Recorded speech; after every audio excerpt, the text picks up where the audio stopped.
The bell finally pierced the monotone, and the classroom erupted into a symphony of shrieks and locker slams. I, Kaylee, reveled in the controlled chaos. It had been my reality for the past 20 years, ever since I graduated with a teaching degree and a head full of idealism.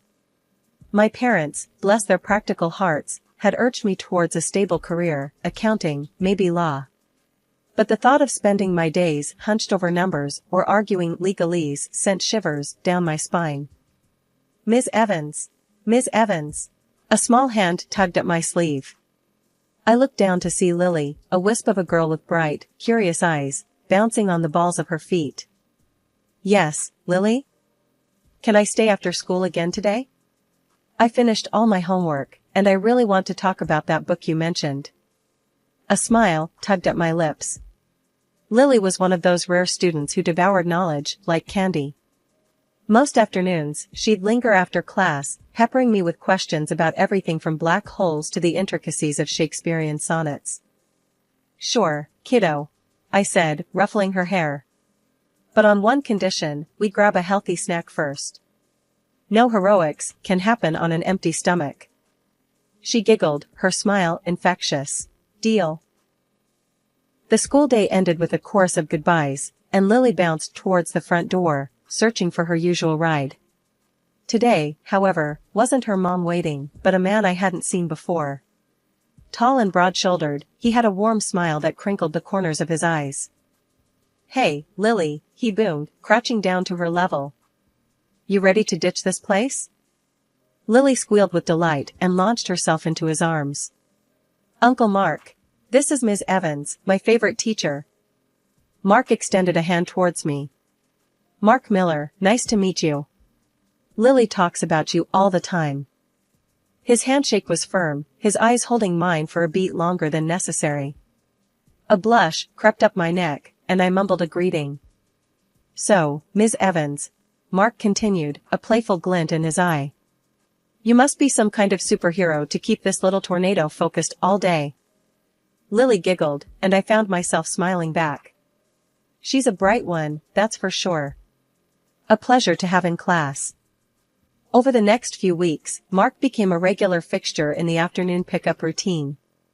We'd chat briefly, the awkwardness slowly giving way to comfortable conversations. He was funny, intelligent, and talked about things beyond the usual kid-related topics. One afternoon, when Lily was engrossed in a book I'd loaned her, Mark lingered after the bell. "Listen, Ms. Evans." He started hesitantly. "I know this might seem crazy, but, would you maybe like to grab coffee sometime? Not with Lily, of course. Just us." My heart skipped a beat. Sure," I stammered, surprised by how quickly the answer tumbled out. That coffee turned into dinner, then drinks, then stolen moments whenever our schedules allowed. We were falling fast, caught in a whirlwind of stolen glances and late-night texts. A year later, Mark slid a diamond ring onto my finger, his eyes mirroring the joy in mine. We married in a small ceremony, surrounded by close friends and family. My parents, initially hesitant about the whirlwind romance, were won over by Mark's easy charm. Life seemed perfect. I gained a loving husband, a kind and supportive mother-in-law, and a rambunctious niece, Lily, who spent most weekends at our place. Lily's mom, Mark's sister, Sarah, was another story entirely. With fiery red hair and a penchant for tight skirts, Sarah cut a figure of chaos. Most evenings, Mark would field frantic calls from her, usually ending with him rolling his eyes and muttering about another man crisis. Sarah, in turn, barely tolerated me. Every visit was punctuated by backhanded compliments about my boring life choices and envious jabs at our family. One night, after a particularly scathing remark about my old-fashioned values, I finally snapped. "Mark," I hissed after Sarah flounced out the door. "Lily needs more stability. Can't you see that woman wouldn't know responsibility if it bit her in the butt?" Mark scowled. "She's my sister." Frustration bubbled over. "And Lily's your niece. How long are you going to pretend it's all sunshine and rainbows? That girl needs a real parent, not a walking party trick." Mark stormed out, leaving me fuming in the living room. This wasn't the first time we'd argued about Sarah, and it wouldn't be the last. A small seed of worry had taken root in my mind, a worry that would soon blossom into a full-blown storm. A few months after the wedding bliss settled, it was time for the grown-up talk. We sat at the kitchen table, the remnants of takeout scattered around us. "Mark," I began, trying to keep my voice neutral, "we need to talk about finances." He sighed, pushing back his chair. "Finances? What's the deal, honey? We agreed on a shared account, remember? 50-50. It seems like you haven't been contributing much lately." My words hung in the air, heavy with unspoken accusation. Mark's brow furrowed. "Yeah, well, things came up. Sarah's going through a rough patch again. Needs some help with Lily and all." "Again?" My frustration simmered. "Mark, we can't keep bailing her out every other month. We have bills to pay, groceries to buy. Look, Sarah's family.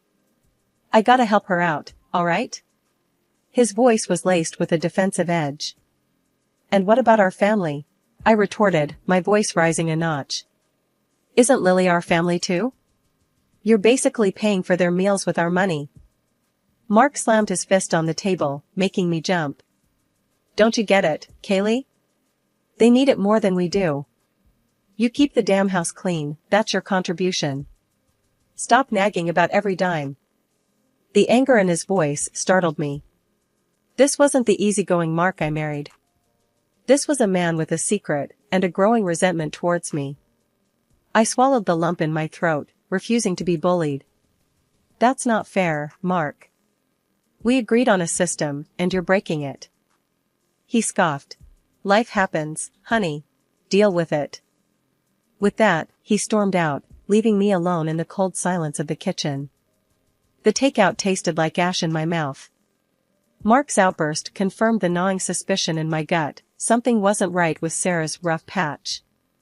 This wasn't a one-time thing, it was a pattern. I spent that night staring at the ceiling, a knot of worry tightening in my stomach. The next few months were a blur. Mark stopped contributing altogether. Every time I brought it up, he'd brush me off with a flimsy excuse or a snide remark. The bills started piling up. I dipped into my savings, then resorted to using my own salary to keep the house afloat. It felt like I was single-handedly supporting a family that wasn't even mine. The worst part? Mark didn't seem to care. He continued to spend his evenings, glued to his phone, taking calls from Sarah and disappearing, for hours on end. The man I loved, the man who promised a future together, was slowly becoming a stranger, his secrets creating a widening chasm between us.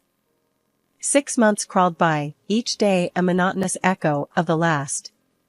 Mark's absences grew longer, his excuses flimsier. He'd vanish for entire evenings, his phone perpetually on silent.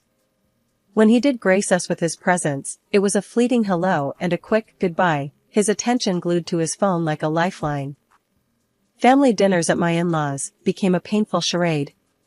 Mark, a ghost at his own table, would mumble half-hearted greetings before disappearing into whispered phone conversations on the patio.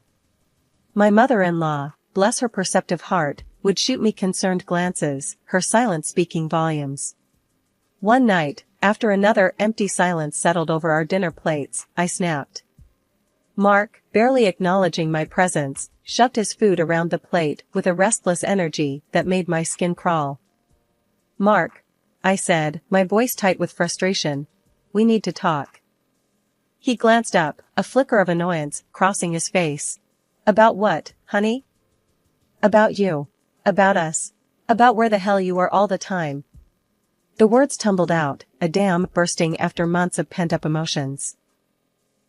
Mark sighed, a theatrical display of exasperation. "Look, I'm swamped at work. It's a demanding time, all right?" "Work?" I scoffed, disbelief burning in my throat. "You haven't worked a single late shift in months. What's really going on, Mark?" He pushed back from the table, his face hardening. "This isn't up for discussion. You wouldn't understand." "Try me," I challenged, my voice rising a notch. "Because right now, All I understand is that you're a stranger living in my house." The silence that followed was deafening. Mark stared at me, his jaw clenched, then turned on his heel and stormed out. I sank back in my chair, the weight of his indifference crushing me. Days turned into weeks, and Mark's absences became permanent. He wouldn't answer my calls, his texts going unanswered. The silence in our once vibrant home echoed his disappearance. One morning, I woke up to an empty bed and a chilling realization: I was alone. Desperation clawed at my throat. Silence wasn't a solution, it was a suffocating abyss. I poured my heart out on the cold, digital canvas of an email. Words of frustration, of loneliness, of the life we promised ourselves slowly dripping onto the screen. I demanded answers, a reason for his constant disappearances, and a fair share of the financial burden. Hitting send felt like throwing a pebble into a bottomless pit, a tiny splash in the vast emptiness of our marriage. The silence stretched on, a cruel confirmation of my suspicions. No apology, no explanation, just a deafening void. But then, when the sun dipped below the horizon, painting the sky in angry hues of orange and red, I found it. A single sheet of paper on the kitchen table, stark white against the worn wood. Divorce papers. Signed. By Mark. My breath hitched. The world tilted on its axis. I snatched the paper, the words blurring before my eyes. Anger, hotter than I'd ever known, surged through me. I slammed my phone on the table, dialing his number with trembling fingers. Ring, ring, voicemail. I left a blistering message, demanding a damn explanation. But the only reply was the sterile voice of his automated system. I dialed again, and again, a desperate hope clinging to the possibility of his voice. Finally, after what felt like an eternity, a voice answered. But it wasn't Mark's. It was a young, flippant voice, dripping with an air of entitlement. "Who is this?" she drawled. "It's Kaylee," I choked out, my voice barely a whisper. "Mark's wife." A chilling laugh echoed through the receiver. "Wife? Honey, you're yesterday's news. Mark loves me, I'm his future now. So do yourself a favor and find somewhere else to live, okay?" The phone clattered from my numb fingers, landing with a dull thud on the counter. My world shattered into a million pieces, the cruel reality settling in my gut like a lead weight. Betrayal, raw and searing, burned through me. Tears streamed down my face as I stumbled out of the apartment, the divorce papers crumpled in my fist. I needed my mother-in-law, her unwavering strength, a beacon in the storm that had become my life. The drive to her house was a blur. When I finally reached the familiar porch, I practically pounded on the door. My mother-in-law opened it, her eyes widening at the sight of my tear-streaked face. Without a word, I collapsed into her arms, the dam breaking open. She held me tight, her soft murmurs a soothing balm on my wounded soul. As I sobbed the story of my shattered marriage, of Mark's lies and betrayal, a flicker of anger crossed her face. "Kaylee, you'll stay here, with us," she said, her voice firm. A hesitant nod escaped my lips. This wasn't what I'd envisioned, not the life I'd planned. But as I stepped inside, a small hand tugged at my coat. It was Lily, Mark's niece, her eyes filled with concern. "Auntie Kaylee? What's wrong?" she whimpered. I knelt down, pulling her into a hug. "It's okay, sweetie. Everything will be all right." As I held Lily close, a fierce protectiveness bloomed within me. This wasn't just about me anymore. It was about building a new life, a life where trust and love weren't empty promises. It was about starting over, stronger and wiser. The journey ahead would be daunting, but I wouldn't face it alone. The taste of betrayal still lingered, a stale ash in my mouth. Picking up the pieces of my life wouldn't be easy, but I wouldn't crumble. My first stop was Brenda Miller's office, the legal arena's reigning gladiator. Her office oozed power, sharp suits, gleaming chrome, and a faint scent of expensive cigars. My gut churned with suspicion. This wasn't a case of late nights at the office. This was something deeper, something he desperately wanted to hide. Swallowing my pride, I marched into Brenda Miller's office, a steely resolve hardening my features. Brenda, a lawyer with a reputation as sharp as a stiletto heel, surveyed me coolly. "Divorce," I stated, the word heavy on my tongue. "And financial compensation." A flicker of interest sparked in Brenda's eyes. "Intriguing, Kaylee. But accusations are like tissues, used and discarded. We need proof, concrete evidence to bury your husband and his little secret." That evidence came in the gruff form of Rex Matheson, a private investigator with a nose for trouble and a face like a well-worn map. A hefty wad of cash later, Rex was on the case. Days bled into weeks, the silence in the apartment punctuated only by the tick-tock of the clock. Then, one rainy evening, Rex materialized on my doorstep, a manila folder, clutched in his hand like a shield. "This," he rasped, his voice sandpaper on concrete, "might be what you're looking for." My heart hammered a frantic rhythm against my ribs as I flipped through the contents, transcripts, and audio recordings. Each word that spilled from the speakers was a fresh shard of betrayal. Sarah, my supposed sister-in-law, and her friends' voices filled the room, a sickening symphony of deceit. "He's got a sweet job, Sarah," the friend's voice dripped with envy. "He practically prints money." "Exactly," Sarah cackled, the sound devoid of any warmth. "That damn apartment, it should be mine. As soon as you marry Mark, we can convince him to sell it. Maybe I'll try to convince him of Lily's illness and her expensive treatment. We'll split the profits, just like we planned." My blood ran cold. Sarah, the leech, had been using Mark all along, and her friend, my husband's lover, played along with her in everything. Our comfortable apartment wasn't a home for her brother, it was a golden ticket to a life of luxury. Mark, the gullible fool, was nothing but a pawn in her twisted game. Armed with this explosive evidence, I returned to Brenda's office, a cold fury simmering beneath the surface. Brenda listened intently, a dangerous glint in her eyes as the recordings played. "Bingo, Kaylee," she said, a slow smile spreading across her face. "This is gold. Time to make those cheaters pay dearly." But my stomach churned with a bitter cocktail of anger and a strange, unexpected worry. Mark may have been a gullible fool, but Lily, his innocent niece, was caught in the crossfire of his sister's greed. I couldn't let her become another casualty in this mess. Instead of confronting Mark or Sarah directly, I decided to play a different game. I called my mother-in-law, my voice tight with urgency. "Something big needs to happen, Rita," I said. "I need everyone at the house, now." The following evening, a tense silence filled the air as we all sat around the dining table, me, Mark, his stony-faced mother and father, and Sarah, who sauntered in last, a reeking cloud of alcohol and bad attitude clinging to her like a cheap perfume. Before I could even utter a word, Sarah burst out. "Can you believe this? Child Protective Services just barged into my place, accusing me of being an unfit mother. Lily's in some damn shelter now, the little ingrate." Disgust tightened my throat. This woman, who saw her own daughter as a mere pawn in her twisted game, now had the audacity to play the victim.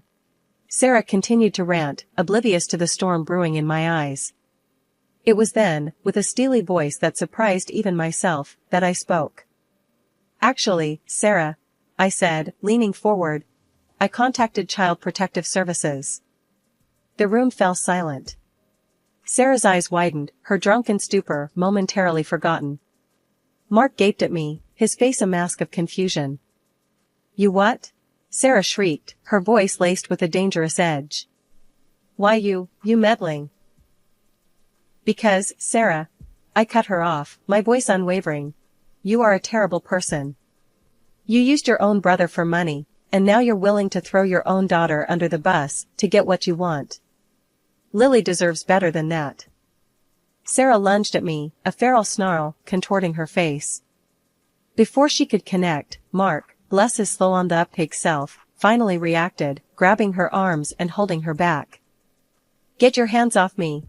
Sarah shrieked, flailing uselessly. "You're both finished. You'll pay for this." Mark, still bewildered, finally spoke. What was all that about, Kaylee?" I pressed play on the recorder, the damning conversation between her and her friend filling the room.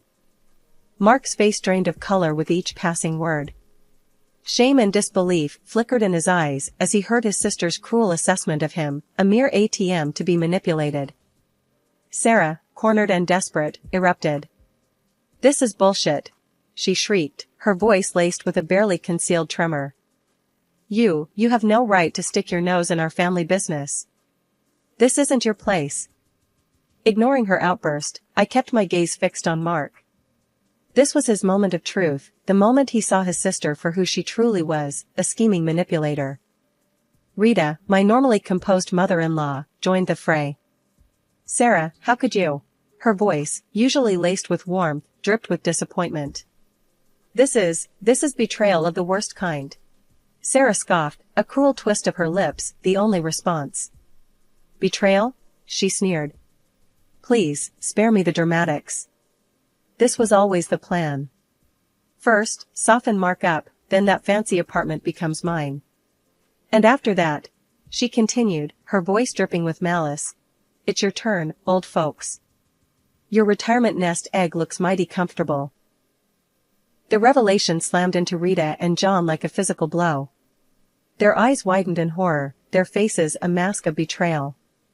As for Sarah, she continued her drunken tirade, a string of obscenities spewing from her lips like a malfunctioning faucet. It was a pathetic display, a stark contrast to the poised manipulator she'd pretended to be. Turning back to Mark, I met his gaze. "Well, Mark," I said, my voice surprisingly calm, "the evidence of your infidelity is clear. Now, let's talk about financial compensation." Mark opened his mouth, a plea for forgiveness hanging in the air. But before he could speak, I held up a hand, silencing him. "There's nothing left to say," I said, my voice firm. "You had your chance, Mark. Now, it's time for me to move on." The gavel slammed down, a final punctuation mark on a messy chapter. Divorce. Financial compensation secured. Justice, though bittersweet, had been served. Sarah and her conniving friend were convicted of attempted fraud, their dreams of a swanky apartment evaporating like cheap perfume. Lily, my ex-husband's niece, remained the biggest casualty. Custody battles ripped through the family court, and in the end, a bombshell dropped: Sarah's ex wasn't the biological father. The truth, like a stubborn weed, refused to stay buried. With no known father and an unfit mother, the judge placed Lily under Rita's care. Her once empty house transformed into a bustling haven. Rita, initially overwhelmed, found solace in raising Lily. We settled into an unlikely, but surprisingly functional, routine. One quiet evening, Lily, a tangle of blonde curls and boundless energy, snuggled onto my lap. "Mother isn't coming back, is she?" she asked, her voice small. A lump formed in my throat. "No, honey," I said gently. "But you're stuck with me now." A smile, as bright as a sunflower, bloomed on her face. "Good," she declared, wrapping her arms around me. "I love you more than glitter and ice cream combined." But the following events threw me into shock. It happened on an ordinary Friday evening.